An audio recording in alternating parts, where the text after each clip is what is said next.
এমন ছেলেদেরকে দিয়ে আগামীর সোনার বাংলা গড়া যাবে না, যেই ছেলেরা ধর্ষণের সেঞ্চুরি উদযাপন করে। এমন ছেলেদেরকে দিয়ে সোনার বাংলা গড়া যাবে না, যারা আজকে জাতীয় জীবনকে একটা দুর্বিষহ অবস্থায় ঠেলে দিয়েছে। সোনার বাংলা গড়তে হলে সোনার মানুষ চাই, ঠিক কিনা? আর সোনার মানুষ বানাবার মেশিনারি এই একটা, আর এটারই প্র্যাকটিক্যাল রূপ। লাকাদ কানা লাকুম ফি রাসূলিল্লাহি উসওয়াতুন হাসানা।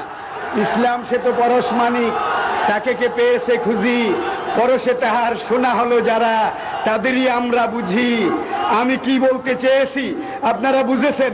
আমার হাতে মামলা আছে, আমার হাতে হামলা আছে, আমার হাতে কামলা আছে, আমার হাতে আমলা আছে, আমার হাতে গামলাও আছে।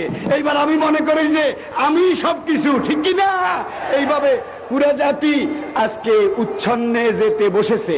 সুধীমণ্ডলী, যে আয়াত অংশ আমি নিয়েছি, লাকাদ কানা লাকুম ফি রাসূলিল্লাহি উসওয়াতুন হাসানা, বাবা হিসেবে, স্বামী হিসেবে, পিতা হিসেবে, সেনাপতি হিসেবে, রাষ্ট্রপতি হিসেবে, বিচারপতি হিসেবে, বিজয়ের মহান আদর্শের নেতা হিসাবে মুহাম্মদ সাল্লাল্লাহু আলাইহি সাল্লাম সর্বশ্রেষ্ঠ কিনা বলুন?